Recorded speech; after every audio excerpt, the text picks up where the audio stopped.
Salam sejahtera, salam perpaduan kepada semua pendengar berita panas malam ini. Hadi sangat salah, Lim. Berita penuh. Abdul Hadi Awang, anda sangat salah. DAP bukan sahaja mewakili suara orang bukan Melayu dan orang bukan Islam, tetapi DAP mewakili rakyat Malaysia, termasuklah orang Melayu dan orang Islam. Seminggu selepas undi percaya terhadap Anwar Ibrahim sebagai Perdana Menteri ke-10 di Parlimen, semakin ramai rakyat Malaysia kini berpendapat yang Anwar mempunyai peluang yang lebih tinggi untuk kekal sebagai Perdana Menteri selama 5 tahun.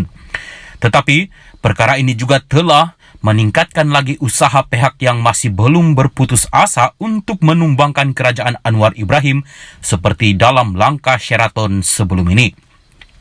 Konspirasi politik langkah Sheraton yang pertama bermula dengan politik toksik, penipuan, syakwa sangka, kebencian, perkauman dan keagamaan yang bersangkut paut dengan artifikasi Konvensyen Antarabangsa Penghapusan Semua Bentuk Diskriminasi Perkauman ICERD dan juga dengan penciptaan kebencian dan syakwa sangka melalui fitnah di mana mereka menuduh DAP sebagai berada di sebalik rancangan untuk meratifikasi ICERD sebagai pembukaan serangan anti-Melayu dan Islam oleh DAP.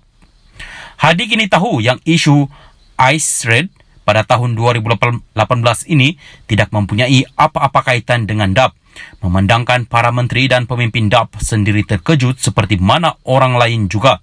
Dengan pengumuman Perdana Menteri ketika itu, Tun Dr. Mahathir Mohamad dalam ucapannya di Perhimpunan Agung Pertubuhan Bangsa-Bangsa Bersatu pada bulan September 2018 mengenai ratifikasi Perjanjian Utama Hak Asasi Manusia PBB.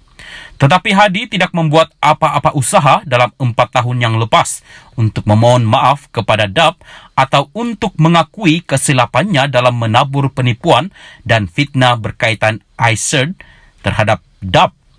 Kini Hadi mengulangi semula hela lamanya. Surat terbuka Hadi pada minggu lepas mendakwa yang kadar keluar mengundi orang Melayu pada pilihan raya umum ke-15 lebih rendah berbanding dengan kaum-kaum lain bukan sahaja tidak berasas, tetapi merupakan langkah pertama usaha menjatuhkan kerajaan Anwar seperti langkah Sheraton sebelum ini. Penganalisis politik Beach Welsh dari University of Nottingham, Malaysia, mengatakan yang orang Melayu membentuk peratusan pengundi tertinggi berdasarkan data yang dikutipnya. Dia mengatakan yang kadar keluar mengundi yang lebih rendah dalam kalangan orang Cina dan kumpulan etnik bukan Melayu yang lain menafikan dakwaan Hadi yang kononnya 98% golongan bukan Islam termasuklah yang berada di luar negara mengundi dalam PRU15 untuk menyokong DAP, sedangkan hanya 60% orang Islam sahaja yang mengundi.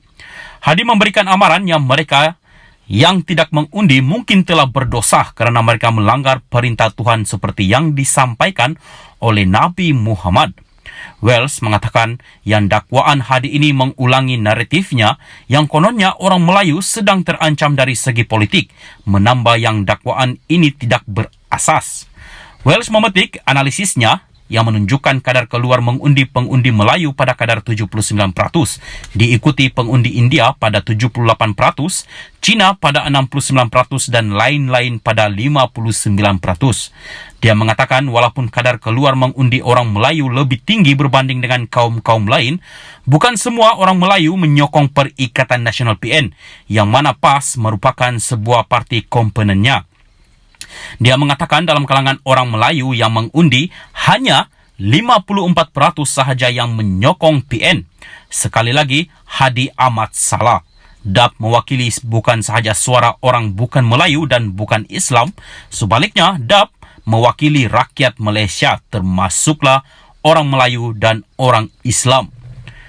Bancian Populasi dan Perumahan 2010 dan 2020 telah membongkar politik toksik penipuan dan fitnah Hadi yang cuba menyemai kebencian dan syakwa sangka dalam masyarakat majmuk di Malaysia. Menurut Bancian 2020, 3/4 rakyat Malaysia tinggal di kawasan bandar dengan kebanyakan penduduk bandar dari kategori etnik Bumi Putra. Kira-kira 14,1 juta orang atau 62,6% penduduk bandar adalah Bumi Putra, diikuti oleh golongan etnik Cina pada 6,4 juta orang atau 28,6%, etnik India pada 1,8 juta orang atau 8,1%, dan lain-lain kumpulan etnik pada 0,2 juta orang atau 0,7%.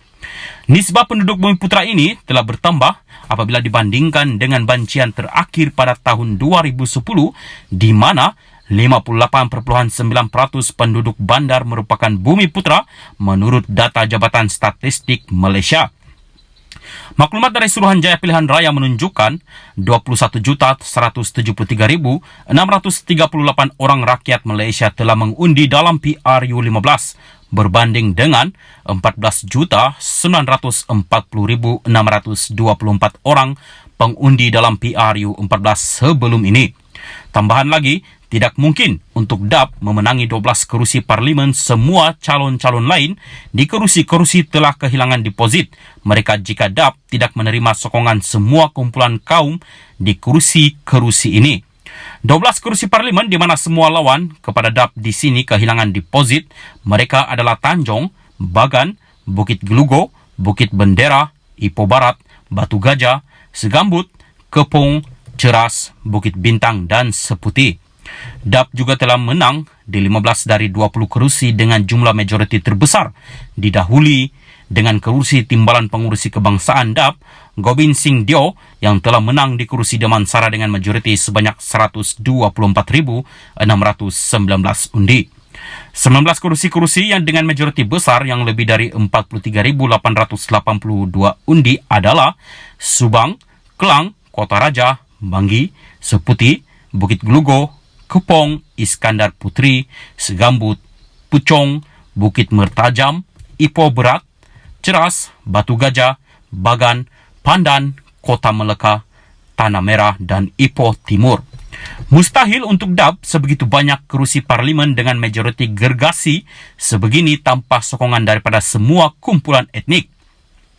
DAP yang mempunyai 3 orang ahli parlimen Melayu di Dewan Rakyat akan terus menjadi sebuah parti yang mewakili suara rakyat Malaysia, baik orang Melayu, Cina, India, Kadazan, Dayak atau orang Islam, Buddha, Hindu, Kristian atau Sikh.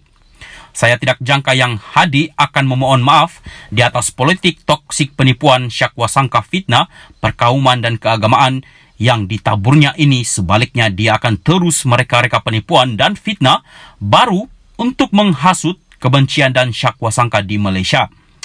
Malaysia perlu ada kebebasan bersuara yang berteraskan kepada fakta dan pendapat, tetapi kita perlu sentiasa berjaga-jaga terhadap politik toksik penipuan, syakwa sangka, kebencian, perkauman dan keagamaan yang berpotensi untuk memusnah masyarakat majmuk pelbagai kaum, bahasa, agama dan budaya di Malaysia. Lim Kit Siang ialah veteran DAP. Artikel ini pandangan penulis dan tidak semestinya mencerminkan pendirian rasmi Malaysia kini maupun channel ini. Sekian, terima kasih.